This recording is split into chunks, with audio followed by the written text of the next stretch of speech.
Uh-oh. We seem to forget with all the tax return stuff, big presidential debate. See how the news cycle works? You and I seem to have already forgotten that we have a Supreme Court nominee, and it's about to get ugly out there. Now, here's the good news. The good news is, right now, as it stands, you know I lack faith in Republican spines, but as it stands right now, they're saying and doing all the right things.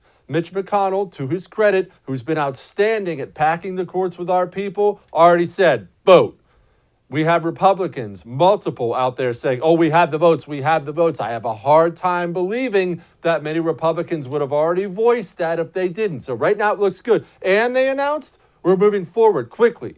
The importance of something like that is simply this. As soon as you act like you're wishy-washy on it, it's like throwing chum in the water for sharks. Then they're on you. Then they think they can move you. Mitch McConnell came out right away. Oh, no, we're going to have a hearing. We're going to have a vote. Period. Right away. I don't care what you say. So it looks like everything's going to be fine. Here's what Trump had to say. Confirmation hearing scheduled October 12th. Do you anticipate to have her confirmed before the election? I would like to. I would say we have plenty of time, just in case your next question would be, well, should you wait? They wouldn't wait, number one. And importantly, we have a lot of time. We also could go after. We have a tremendous amount of time. And it's been done many times before this way. It's an election year. No, I think we're going to have it done easily before the election. I think it would be nice to get it out of the way. It's so important, a decision. I think it's important. We're going to try to have it done quickly and before the election. Okay.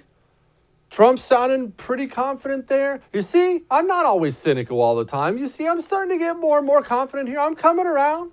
Maybe we're going to do this. Hopefully we're going to do this. I don't know. Joe Biden out there calling it an abuse of power. U.S. Constitution provides one chance, for the Americans to have their voices heard on who serves a lifetime appointment on the Supreme Court, who makes those big decisions about their health care, their civil rights, and much else. That chance is now. That moment is now. And the voters, in my view, are not going to stand for this abuse of power. And if we're to call ourselves a democracy, their voices must be heard. Abuse of power, President nominates, Senate confirms. There's no abuse of power for one. For two, we are not a democracy. I'm so sick of people saying this. We are not a democracy. In fact, the founders set this country up specifically so it wouldn't be a democracy. The great Ben Franklin so famously said a democracy is two wolves and a sheep voting on what to have for dinner. We are a representative republic, period. Just had to get that out there. Hey, thanks so much for watching The First on YouTube. If you liked what you saw, go ahead and like and subscribe. You heard me. Like it, subscribe. You'll get a lot more of it and a lot more of me.